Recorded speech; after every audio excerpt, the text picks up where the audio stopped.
Palakpakan po natin minamahal ang ating dakilang Diyos at tayo pong lahat minamahal ay tumayo na bilang paggalang sa mensahe minamahal ng kaligtasan na ating mapakinggan sa oras na ito. At akin na pong binibigay minamahal ang buong pagkakataon sa ating beloved ordained preacher Danilo Cuarteros.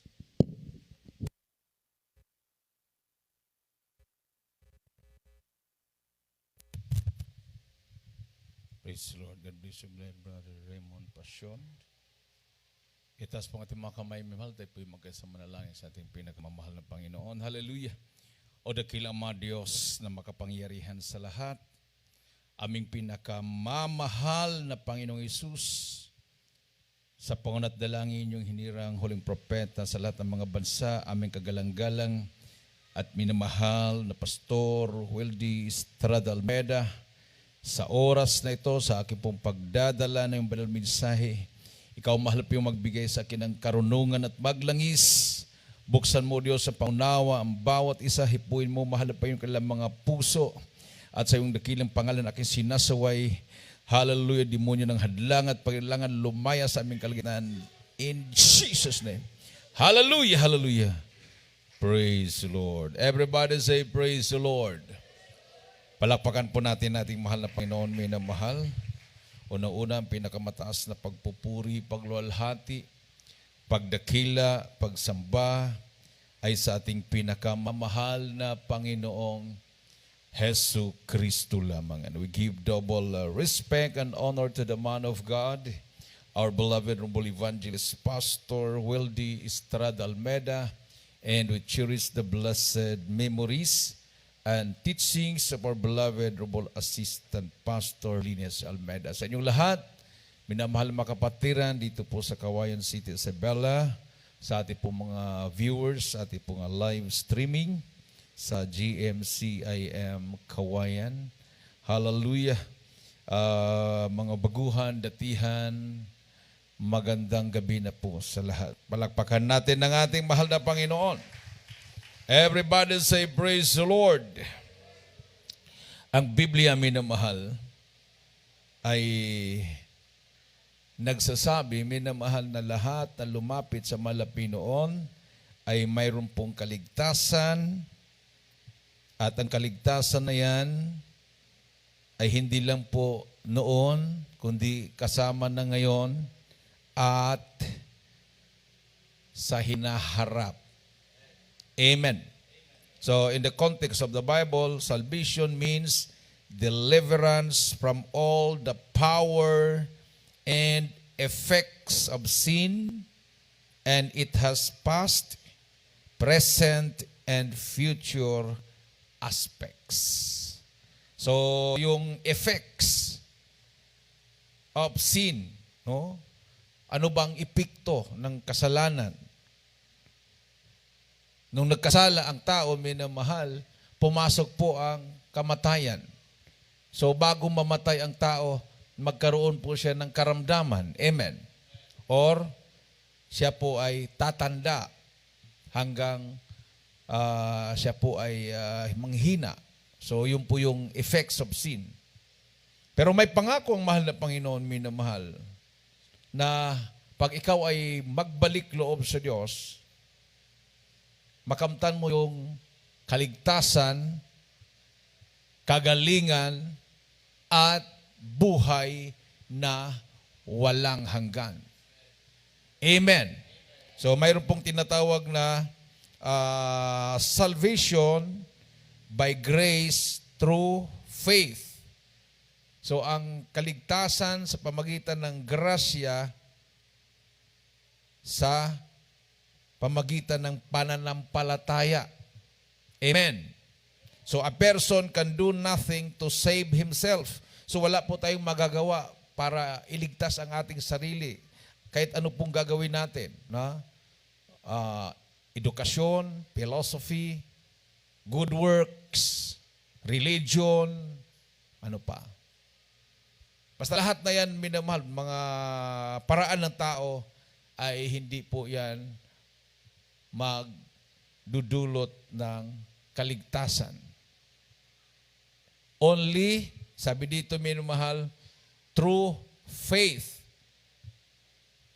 sa pamagitan lang ng pananampalataya sa ating Panginoong Hesus, maligtas tayo. Palakpakan natin ang ating mahal na Panginoon. So no amount of good works or adherence to law can save us. Sabi dito sa Ephesians chapter 2 verses 8 to 9 hanggang 10. At pong basahin. Dito sa sulat ni Apostol Pablo sa mga taga-Efeso, Kabantay 2, ang talata po ay 8 hanggang 10. Sabi po rito, sapagkat sa biyaya, kayo nangaligtas sa pamamagitan ng pananampalataya. At ito'y hindi sa inyong sarili. Ito'y kaloob ng Diyos. Hindi sa pamamagitan ng mga gawa, upang sino man ay huwag magmapuri. Sapagkat tayo'y kanyang gawa, na nilalang kay Kristo Jesus para sa mabubuting gawa, na mga inihanda ng Diyos ng una pang siya nating lakaran. Amen. Palakpakan natin ang ating mahal na Panginoon. Everybody say praise the Lord. So makakagawa lang po tayo ng mabuti pag tayo ay nasa Panginoong Hesus. Amen. Sabi nga, therefore, if any man be in Christ, he is a new creature. All things are passed away. Behold, all things become new. Amen? Oh. So noon, nung wala pa tayo kay Kristo, puro lang tayo pangako. Lalo na kung New Year, no? New Year's resolution. Dami ng New Year's resolution, hindi talaga. Hindi itatagal, hindi pa matapos yung month of January. Babalik na naman uli sa dating buhay. So kalbaryo na naman. So 12 months na lalabangin. Mag-antay na naman ng another New Year para magkaroon na naman ng New Year's resolution. So talagang talo tayo, no? Pero nung natanggap natin ang mahal na Panginoon, nakilala natin ang mahal na Panginoon, narinig natin ng tamang ebanghelyo na pinapangaral sa iglesia ito minamahal, nagkaroon po tayo ng isang resolution lang. At hanggang ngayon, binago tayo ng mahal na Panginoon. Everybody say praise the Lord. Isang malakas at matunog na palakpak sa ating mahal na Panginoon, minamahal. So, for by grace are ye saved through faith, and that not of yourselves, it is the gift of God, not of works, lest any man should boast. So salvation is a free gift from God, which man cannot merit, earn, or deserve. So the atoning work of Jesus Christ has made this free gift of salvation available. And the only way to receive it is to believe in Jesus and in the sufficiency of His sacrifice. So, paniniwala natin sa ating mahal na Panginoon at sapat na po yun. Amen.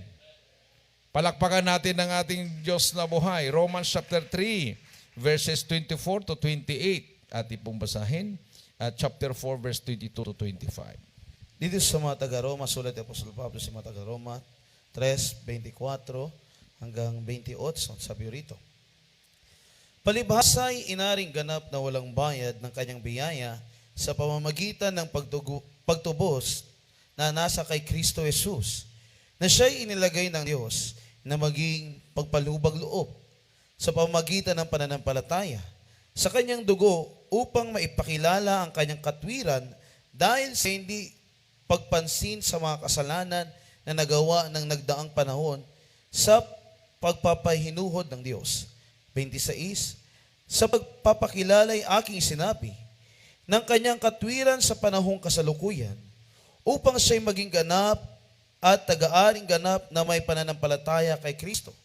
Kaya nga, saan naroon ang pagmamapuri? Ito'y inihiwalay na. Sa pamamagitan ng anong kautusan? Ng mga gawa? Hindi. Kundi sa pamamagitan ng kautusan ng pananampalataya. Kaya nga, maipasisiya natin na ang tao ay inaaring ganap sa pananampalataya na hiwalay sa mga gawa ng kautusan. 4:22 hanggang 25 ng Roma. sa 4:22 hanggang 25, sabi rito, dahil dito'y ibinilang naman na katwiran sa kaniya. Ngayoy, hindi lamang dahil sa kanyang isinulat, na sa kanya'y ibinilang,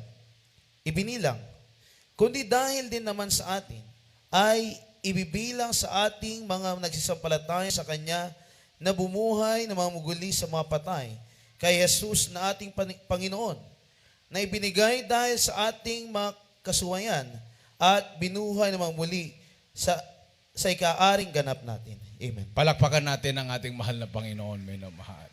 Lahat magsabi, praise the Lord. So napakalinaw po, minamahal, ang Bible, no?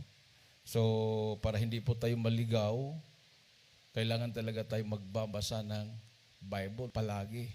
Kasi marami na po tayong mga naririnig ngayon, na mga discouragement, na wala pong ibang laman ng balita ay yung kamatayan, panahon ng paghihirap, hindi pa nalulutas po itong yung mga virus na yan. Mayroon po mga lumilitaw na mga balita na hindi ka kanais-nais, minamahal, no? So nakakapanghina kung hindi ka magbabasa ng Bible, maliligaw ka ng landas, no? Maliligaw ka ng landas dahil mayroon po mga mabalitaan natin na mainit na naglilingkod ng lupaypay. Yung iba talagang nawala na sa paglilingkod. So tama talaga yung sinabi ng Biblia, minumahal, looking unto Jesus, the author and finisher of our faith. Doon lang po tayo, minamahal, sumentro sa ating paglilingkod sa ating Diyos na buhay. Palakpakan natin ang ating mahal na Panginoon. So ang ating pong panampalataya ay hindi lang po panampalataya na para bang mental faith, no? Nasa isip lang, no? Kailangan talagang galing sa puso, minamahal. Yung tinatawag na saving faith, yung panampalataya na makapagligtas sa atin. Amen. Yan pong tinuturo sa atin ng ating kagalang-galang at minamahal na pastor. Yung pong panampalataya na hindi po, minamahal, 50-50. Hindi po 99.99. Kundi 100% na panampalataya kay Kristo. Everybody say, praise the Lord. So, to believe on Jesus includes believing His Word. And truly believing His Word includes obedience. Everybody say, praise the Lord. Naniniwala ka sa kanyang salita, at kung totoong naniwala ka sa kanyang salita, sumunod ka. Amen? Sumunod sa kanyang salita. Everybody say, praise the Lord. So, faith is more than mental assent or intellectual acceptance or verbal profession. It includes trust, reliance, commitment, appropriation, and application. No? Application. No? Commitment, trust. Itong panahon ng pandemic, dito na po, minamahal, nasusubukan yung ating trust, pagtitiwala sa Kanya. Amen. No? So, no reasons. Wala pong rason na pwedeng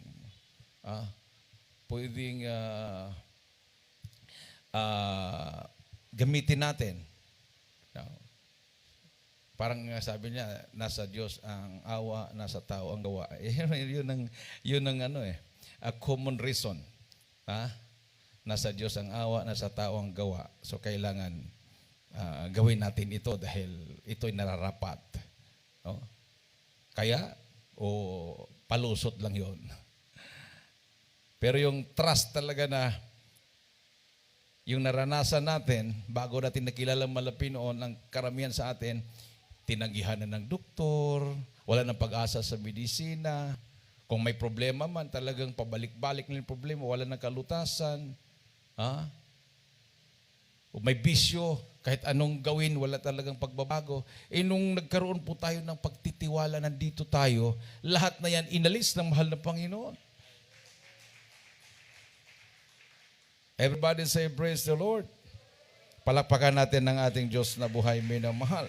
So, kailangan po yung kasama po sa pananampalataya minamahal, yung tinatawag na trust, commitment, reliance, appropriation, and application. So we cannot separate saving faith from obedience. So hindi natin pwedeng i-separate. May pananampalataya ko sa Diyos, pero depende. Depende. Hindi pwedeng ganun, depende. Pag naniwala ka sa Diyos, sumunod ka sa Kanya. Amen. Palakpakan natin ang ating mahal na Panginoon. Acts chapter 6 verse 7 ating pong basahin. And Romans chapter 1 verse 5. Dito sa mga gawa, 6:7, ganito po ang nasusulat. Ang sabi po rito, at lumago ang salita ng Diyos, at dumaming lubha sa Jerusalem ang bilang ng mga alagad, at nagsitalima sa pananampalataya ang lubhang maraming saserdote. Nagsitalima sa pananampalataya. Romans chapter 1 verse 5. Dito sa Roma 1:5, ang sabi po dito, na sa pamamagitan niya ay tinanggap namin ang biyaya at pagkaapostol sa pagtalima sa pananampalataya sa lahat ng mga bansa dahil sa kanyang pangalan. Amen. Everybody say praise the Lord. So nandyan talaga yung pagtalima, minamahal. No?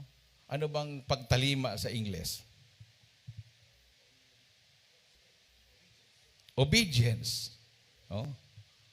Obedience. If you love me, keep my commandments. Amen. So, tinatawag po ang tunay na mga naglilingkod sa Diyos o tunay na mga Kristiyano sa huling araw na mga living saints.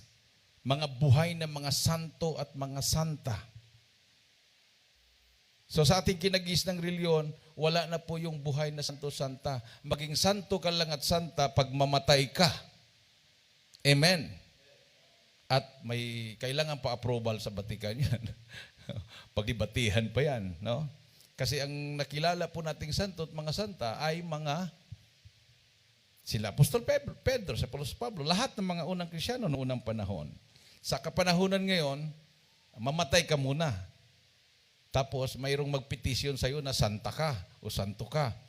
Tapos ideklara ng ng Pope, yung present Pope. Yung mga naging santo nung nakaraang mga taon ay diniklara ng mga dati mga Pope. So wala po silang santo at santa na buhay. Samantala sa Biblia, lahat ng mga pananampalataya, tunay na mananampalataya kay Kristo ay tinatawag po silang mga santo at mga santa. Mga tao po na galing sa lusak ng kasalanan, iba't ibang pinanggalingan, binago at binanal ng Diyos. Palakpakan natin ang ating Diyos na buhay. Everybody say praise the Lord. So hindi ka pwedeng maging templo ng Espiritu ng Diyos kung hindi ka santa o santo. Hindi nanahan ng mahal na Panginoon sa katawan na hindi binanal ng Diyos. Amen. Everybody say, praise the Lord. So kung nanahan sa iyo ang Espiritu ng Diyos, Roma 8:9, kay Kristo ka nga. At kung ikaw ay templo ng Diyos, ay hindi ka pwede paglaruan ni Satanas. Na kaya ka lang pasukan ng virus, turukan ng bakuna, kahit ano-ano na lang gagawin sa iyo, bakuna, tableta, medisina, pag may cancer ka, cobalt, ano pa 'yon? Chemotherapy para mawala daw yung cancer, chemotherapy, maya-maya ilang session yan din, cobalt therapy, idaan ka pa sa radiation, talaga naman, yung iba pa, pag hindi na kaya, putulan ng breast, o kung sa paa na, putulan ng paa, putulan ng kamay, paano kung sa liig? Halimbawa, diabetes, nagnanaknak yung diabetes sa liig, di putulan ka ng liig. Hindi, patay ka na. Pero marami po tayong mga kababayan, balot ng sugat ng katawan dahil sa diabetes. Sabi ng doktor, putulan ng tainga, dahil kinain na ng diabetes, putulan ng kamay, putulan ng paa. Ang problema dito, kumalat na rin dito sa liig. Nung lumapit sa Jesus Miracle Crusade, nagsisi, nagbabotismo, nilinis ng halapinon, pinagaling. Everybody say, praise the Lord. So, yan po ang kapangyarihan ng mahal na Panginoon na hindi kayang gawin ng tao. Amen? Oh. Limited lang po ang kaya ng tao, minamahal. Yung pinahintulot lang. Yung pinahintulot ng Malapinon, yun lang po ang kaya ng tao. Deuteronomy chapter 29 verse 29. Pero mga bagay na hindi pinahintulot ng Diyos, ay hindi talaga kaya ng tao yan. Ha? Ate pong basahin. Dito sa Aklat ng Deuteronomio, ang kabanata 29, ang talata po ay 29. 29. Ganito po nasusulat. At ang bagay na lihim ay nauukol sa Panginoon nating Diyos. Ngunit ang mga bagay na hayag ay nauukol sa atin at sa ating mga anak magpakailanman, upang ating magawa ang lahat ng mga salita ng kautosang ito. Everybody say praise the Lord. So yung lihim, sa Diyos lang yon. Yung pinahintulutan niya at inihayag niya para sa tao. Amen. Everybody say praise the Lord. So yung mga nadidiscover, kabutihan, para sa kabutihan sa tao. Pero may mga bagay talaga na hindi ma-explain ng science. No? Kahit anong gawin nila, hindi nila ma-explain. No? Katulad ng patay na buhay. Sabihin nila, baka naman clinically dead lang yun. No? Palusot sila. No? Katulad nung kitungin na nilinis. Wala nang pag-asa sa siyensya yun. No? Katulad ng bulag, nakakita. Mayroon naman silang mga paraan. Operahan, tapos tanggalin yung katarata. Iba talaga yung inborn. Amen. Tapos dumalo sa krusada, nakakita. O paano yun? Everybody say, praise the Lord. Isang malakas at matunog na palakpak para sa ating mahal na Panginoon. Yung mga nahawaan ng virus, yung tinatawag nilang COVID-19 o mga variants, hindi na sila makaamoy, hindi na sila makalasa. Na pray-over, gumaling instant. O paano nawala yung virus? Diyos ang nakakaalam. Amen. Isang ganun lang na sa Malapinon. Pag ang tao ay magsisi, magulat ka na lang. Parang nagdadahilan. Bumalik na yung kalakasan mo. Amen. O yung kapatiran natin sa Rojas ba yun? Yung naghukay sila ng balon. Moises Acosta. Yung kasama niya yung member ng Mormons. Nahukay sila ng balon.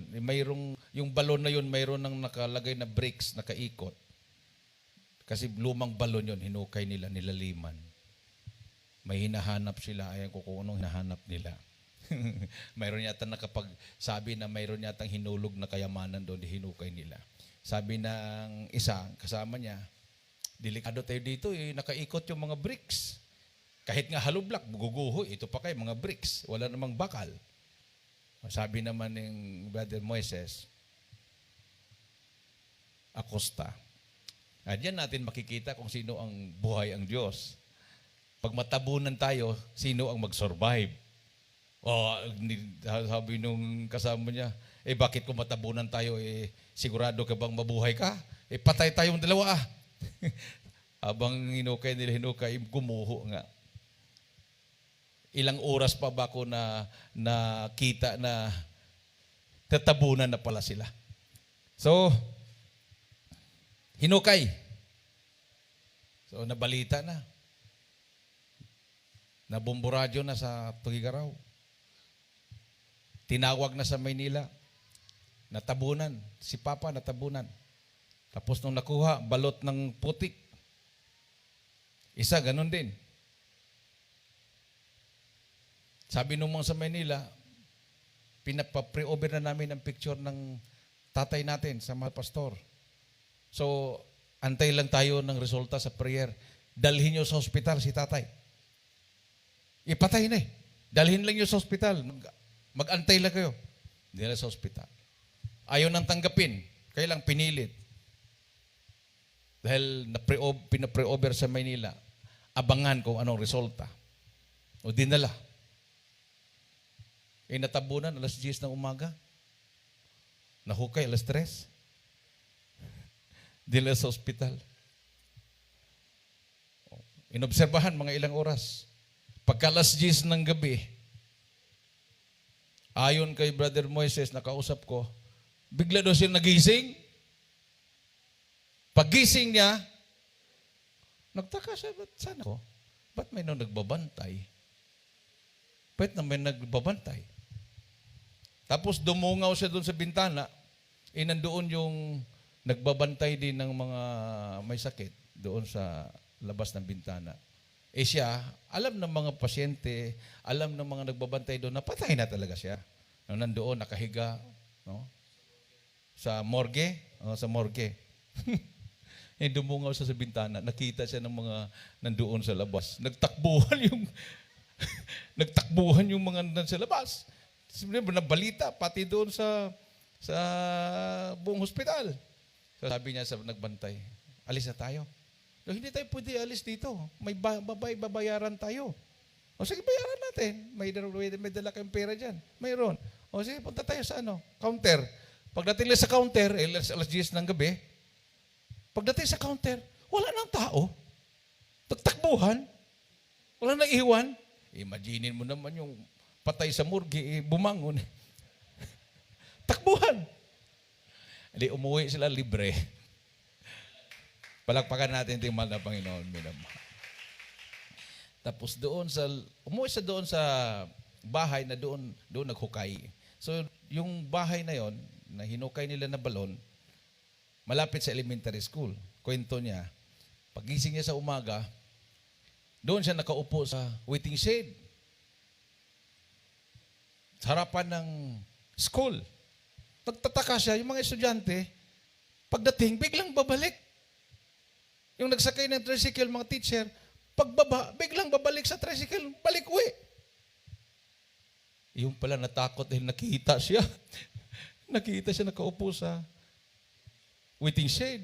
Bakit sila natatakot sa akin? Hindi niya alam na yung mga estudyante na yung mga teacher na yon, sila yung nanonood nung siya hinukay patay doon sa balon. Paano siya nabuhay? Diyos ang nagbuhay sa kanya. Amen. At napatunayan niya sa kasama niya na buhay nga ang Diyos niya kasi nabuhay siya, yung kasama niya patay. Oh. So, yan po, minimal. Hanggang ngayon, buhay pa, di ba? Si Brother Moises. Nauna pa nga mga anak niya. Talagang mahaba talagang buhay yung Brother Moises na yan. Mayroong pagkataon nung nasa Tugigaraw ko. Pagkatapos ng gawain, lumapit sa akin. Bugbog yung mukha. Akala ko binugbog siya ng mga standby. Sabi ko, Brother Moises, bakit mukha mo? Ay, galing ako ng Manila, Brad. O bakit nga gano'n mukha mo? Umihi ako sa Santa Fe. Pinapara ko yung sinakyan ko ng bus. Pag-ihi daw niya, pagbaba niya, akala niya, lupa pa, bangin na pala yun. Pag-abanti niya, nahulog siya. Nahulog sa bangin. Ngayon, nag-abang yung bus. Nasaan na yung pasahero? Hinanap nila. Wala naman doon sa malayo. Yung pala nahulog na doon sa bangin, doon sa may culvert. Talaga namang pag-ahon niya, bugbog sarado mukha niya, pero buhay pa rin siya. Talagang mahaba talagang buhay niya, minamahal. So, pinahintulot ng Malapinoon para maging patotoo na mayroon talagang patay na binuhay ng mahal na Panginoon. Everybody say, praise the Lord. Isang malakas at matunog na palakpak sa ating mahal na Panginoon, minamahal. Yun yung saving faith. Hindi lang kaluluwa natin ang iligtas. pati itong physical natin, iingatan ng mahal na Panginoon. Amen. No? So dami pong mga balita, patutuo, na disgrasya, binangga, o bumangon lang na wala namang nangyari. Doon sa Valencia, Bukidnon, galing sa overnight, umuwi yung kapatiran, isang jeep sila, halos buong pamilya, mga loved ones. Nakatulog yung driver. Yung tulay, paliko. Bago ka mapunta sa tulay, paliko. Parang liko mo na, tapos tulay. Instead na mapunta sa tulay, dumiritso yung jeep. Nakagising sila, lumipad na yung jeep. Ang sigaw lang, hallelujah, hallelujah, praise the Lord. Ang naramdaman nila, ang jeep para lang daw lumutang na nilagay doon sa mga malalaking bato sa ilog.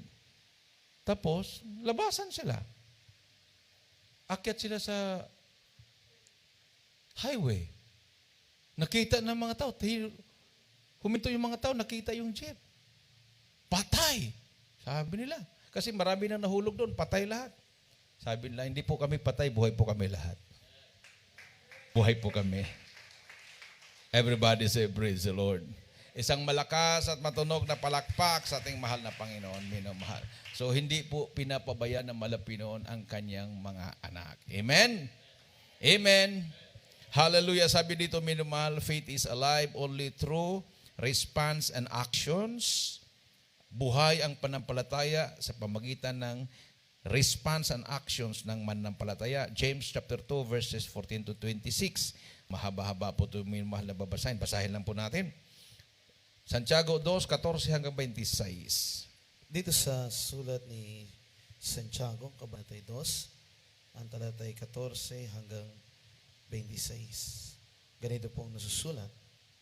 Sabi po rito, anong pakikabangin, mga kapatid ko, kung sinasabi ng sino man na siya'y may pananampalataya, ngunit walang mga gawa, makapaglilitas baga ang kanyang pananampalatayang iyan? Kung ang isang kapatid na lalaki o babae ay hubad at walang kakanin araw-araw, at ang isa sa inyo ay magsabi sa kanila, magsiyaw kayong payapa, kayo'y magpainit at magpakabusog, at gayon may hindi niyo ibinigay sa kanila ang mga bagay na kinikailangan ng katawan, anong mapapakinabangan dito? Gayon din naman ang pananampalataya na walang magawa ay patay sa kanyang sarili. Oo, sasabihin ng isang tao, ikaw ay mayroong pananampalataya at ako'y mayroong magawa. Ipakita mo sa akin ang iyong pananampalatayang hiwalay sa mga gawa, at ako sa pamagitan ng aking magawa ay ipakita ko sa iyo ang aking pananampalataya. Ikaw ay sumasampalataya na ang Diyos ay isa. Mabuti ang iyong ginagawa. Ang demonyo man ay nagsampalataya at nagsisipanginig. Datapwat, ibig mo bagang malaman o taong walang kabuluhan na ang pananampalataya na walang gawa ay baog? Hindi baga ang ating amang si Abraham ay inaring ganap sa pamamagitan ng mga gawa dahil sa kanyang inihain si Isaac na kanyang anak sa ibabaw ng dambana? Nakikita mo na ang pananampalataya ay gumagawang kalakip ng kanyang mga gawa, at sa pamamagitan ng mga gawa ay naging sakdal ng pananampalataya. At natupad ang kasulatan na nagsasabi, at si Abraham ay sumampalataya sa Diyos, at yaoy ibinilang na katwiran sa kanya, at siya'y tinawag na kaibigan ng Diyos. Nakikita ninyo na sa pamamagitan ng gaway inaaring ganap ang tao, at hindi sa pamamagitan ng pananampalataya lamang. At gayon din naman, hindi rin baga si Rahab na patutot ay inaring ganap sa pamamagitan ng mga gawa, dahil sa tinanggap niya ang mga sugo at kanyang pinagdaan sila sa ibang daan. Sapagkat kung paanong katawang walang espiritu ay patay, gayon din naman ang pananampalatayang walang mga gawa ay patay. Amen. Palakpakan natin ang ating mahal na Panginoon. Everybody say, praise the Lord. So, sukatan na po tayo. Dito na mapapatunayan kung sino talaga yung may pananampalataya na may kasamang gawa. Amen? Yung talagang nagtitiwala sa mahal na Panginoon. Ha? Pagdating ng mga pagsubok, nasubukan na yan nung nagkaroon ng Yolanda. Nagkaroon ng lindol sa Bohol. Sa Yolanda naman, mga tao doon, ransak yung mga mall, yung mga bodega. Gutom sila eh. Yung taga Jesus Miracle Crusade, nagpuri lang sa mahal na Panginoon. Nag-fasting. O sila yung hinahatan ng relief. Sobra-sobra pa. Palakpakan natin ng ating mahal na Panginoon. Dahil nabalita, mayroon pong doon, hindi nakikilinya. Nag-fasting. O di, mismo yung taga-LG yung pumunta doon. Dinalahan sila ng relief. Tapos galing pa sa Manila.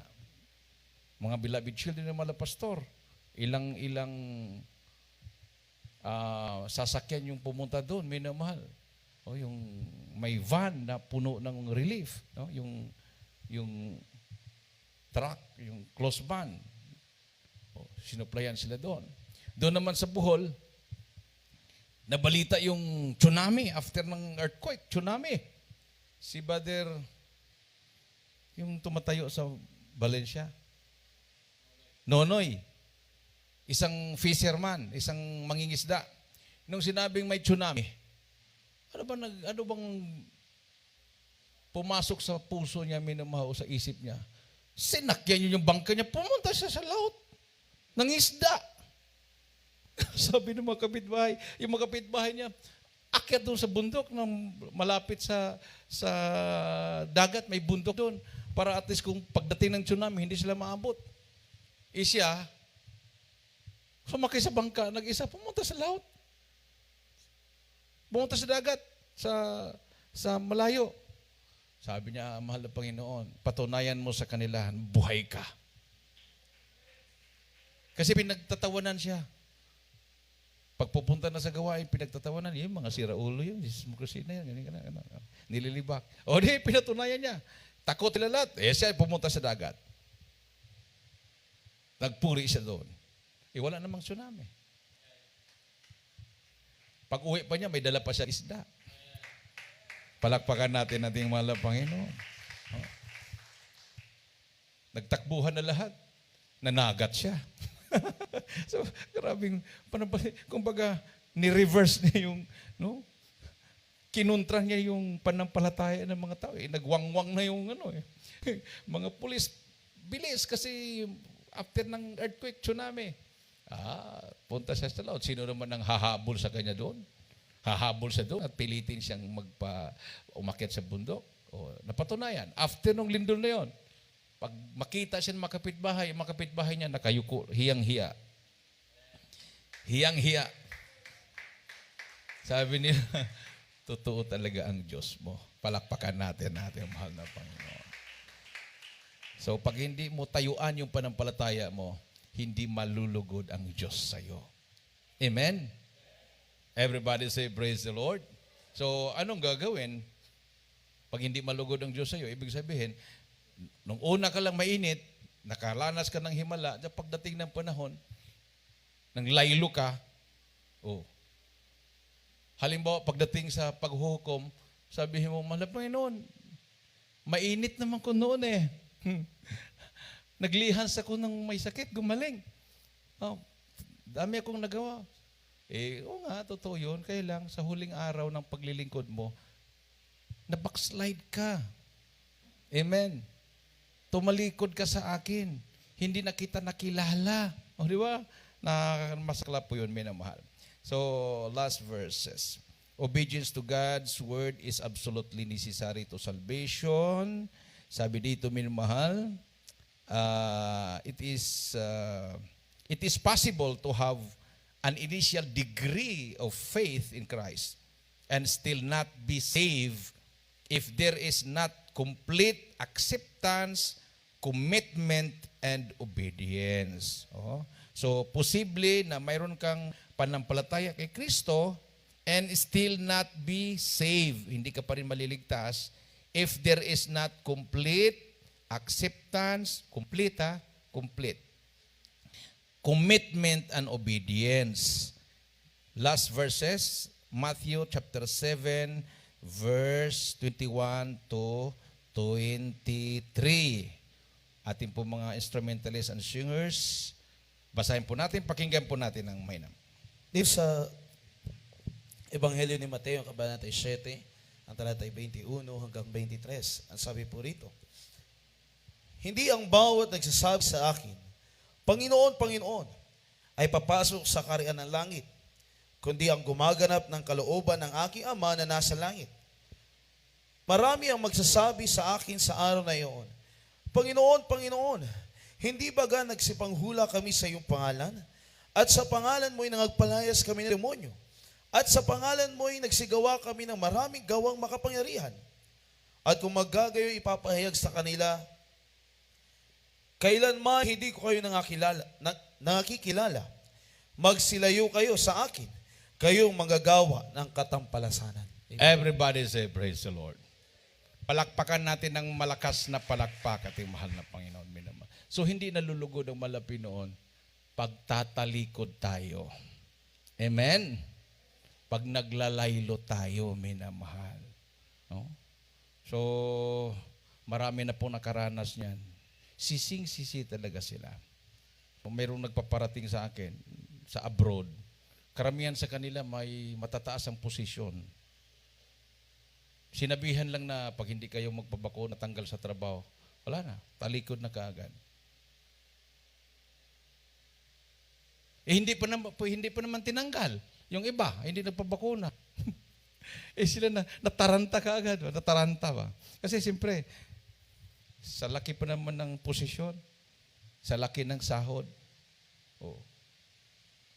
ginagamit nila yung rason na, total, nasa Biblia naman, makainom ka ng lason, hindi ka maaano. So kung lason man yan, hindi ka rin matatablan. Sinabi ba ng Biblia, sasadyain mo? Disgrasya lang po yun, makainom ka. Hindi po yung, nandyan sa Biblia eh. So walang problema. Alam mo namang may lason, iinumin mo. Oh. Amen. Mayroon sinabi dyan, makagat ka ng ahas, hindi ka maano. Kung mo ba kayo may nakasabi sa Biblia, nakakita ka ng kobra, maglalaro ka na ng kobra. Total, hindi ka naman matablan pag kagat ka ng ahas. Di ba? Parang china-challenge mo ang mahal na Pinoon dyan. Everybody say, praise the Lord. Palakpakan po natin ang ating mahal na Panginoon, minamahal. So, ang gusto ng mahal na Pinoon, tumayo ta sa pananampalataya. Nandiyan na ngayong ahas. Kakagating ka. Bakit? Yun lang ba lang paraan? Magpapagat ka na lang. Total, hindi ka naman matablan. Pwede mo namang rebuke. Katulad yung mga kapatiran natin. Ni-rebuke yung ahas. Be frozen. Mamatay ka ahas. O nakaganon yung ahas. Mamaya, dahan-dahan siyang umatras. Hindi na gumagalaw yung ahas. Nakaganon lang. Kumuha siya ng panungkit. Binalikan. Sinungkit. Tumba. Patay na pala. Nanigas. Sabi, nanigas. Namatay. Totoo eh. Makapangyarihan ng pangalan ng Panginoon. Amen. Palakpakan natin ang ating Diyos na buhay, minamahal. Everybody say, praise the Lord. So, basta sincere puso mo. Sabi nga naman po yun, command me. Command me. Utosan niyo ako. Pag ikaw ay sumusunod sa kalooban ng Diyos, sabi ng mga Pinoon, command me. Yung kapatiran natin sa Baybay Leyte, nagbilad. Malawak po yung bilaran niya. Ilang sako yung kanyang ibinuhos doon. Bilad. Natapos na siya magbilad. Araw ng linggo yon.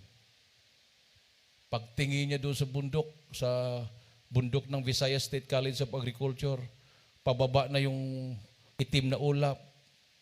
Tapos, ulan, bagsak ng ulan. Sabi niya, pag ibalik ko sa sako to, yung palay, malate na ako sa gawain. Ayaw talaga magpalit yun.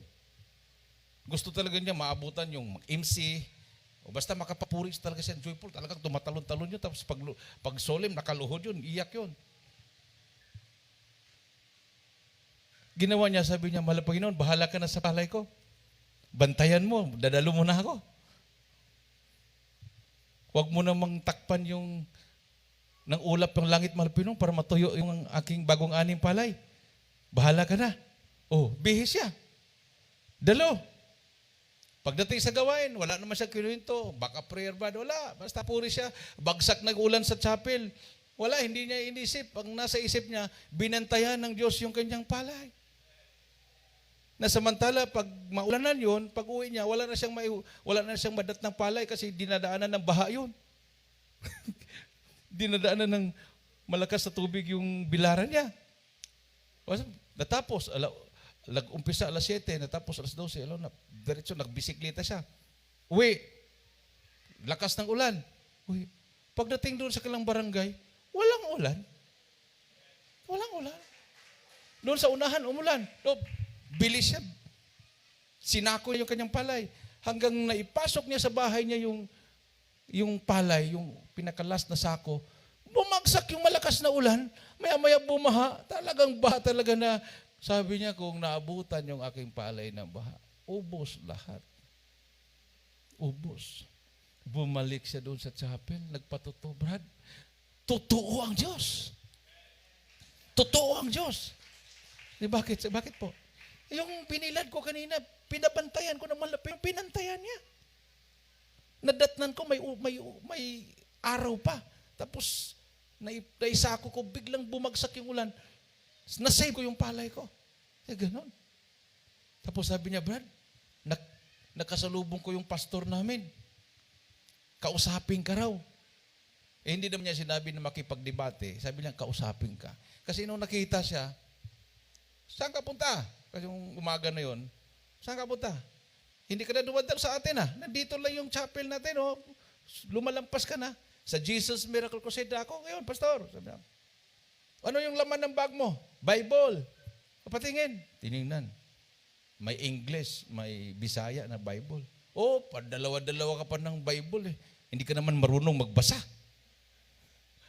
Ininsulto siya ng pastor niya. Alam kasi ng pastor niya, hindi talaga siya marunong magbasa.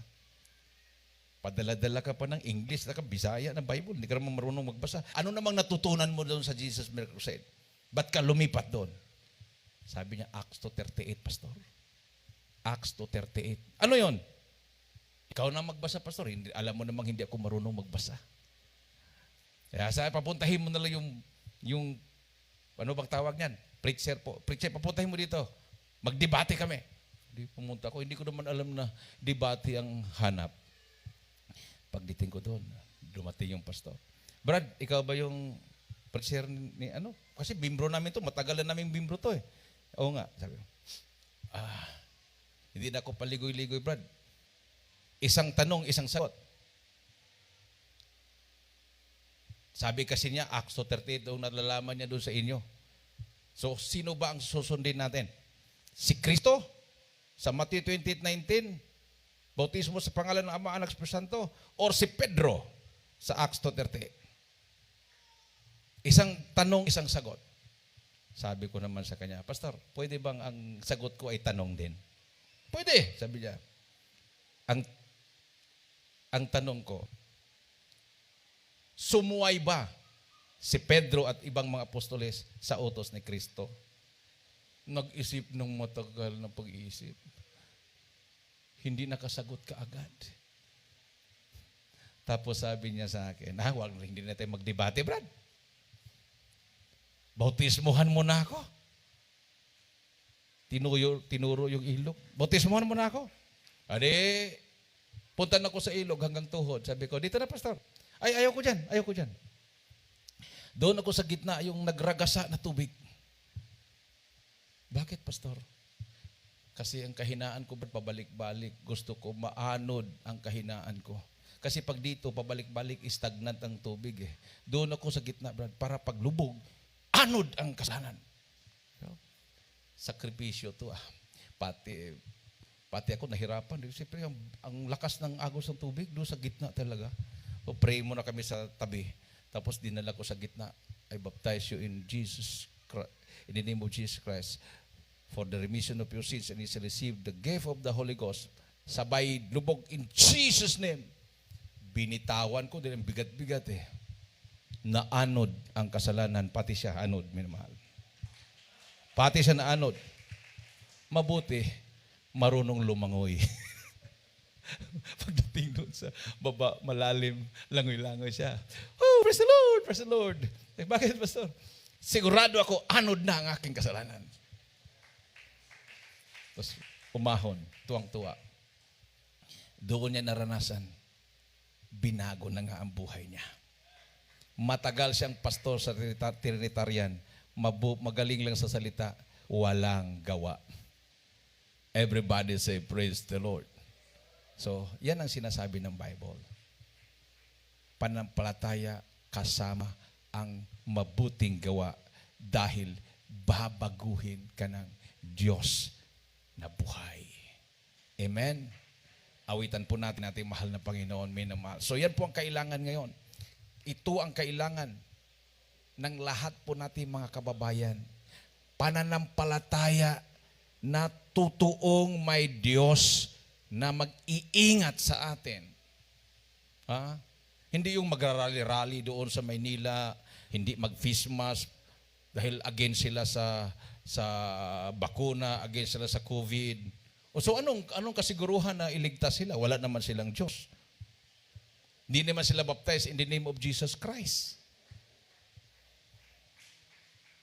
Tapos kinontra pa nila yung, alam mo yung face mask, face shield, nakakapag-prevent yan.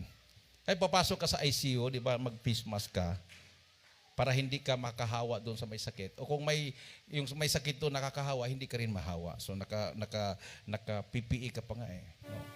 Tapos pagkatapos noon, tanggalin yung face mask mo, tapon na yon, tapon yung PPE. O. Tapos kung maaari, pag uwi mo, maligo ka. Di ba, pag pupunta ka, nagsama ka doon sa paglibing ng patay o mayroong ka pinupuntahan na patay, mayroong binibisitahan mo na naglamay, pag uwi, hubarin mo lahat ng damit mo, maligo ka, para hindi ka naman nagdadala ng virus doon sa pamilya mo. Nasa Bible yan eh. Ang Biblia ay nagtuturo po sa atin ng kalinisan. Amen. Ang makitungin, nilalayo sa komunidad. Ang mga inaagasan, nilalayo sa komunidad. Ganoon yun. Nasa Bible yun. Binabawalan nga kumain ng mga pagkain na marurumi sa harapan ng mahal na Panginoon. Dahil ang mga mahal na Panginoon ay Diyos ng kalinisan. Diyos ng kabanalan. Amen. Everybody say, praise the Lord. So, ingatan po natin ang ating katawan. Ito po'y templo ng Espiritu ng mahal na Panginoon. Hallelujah. Itaas po ang ating makamay. Pasalamatan natin ang mahal na Panginoon na tayo ay binago niya. Hindi na tayo umiinom ng alak, hindi na tayo naninigarilyo, hindi na tayo naglalasing, hindi na tayo nagsisinungaling, hindi na tayo nagmumura, no? Hindi na tayo umiinom ng gamot. Dahil ang Diyos natin ay totoo at buhay. Hallelujah.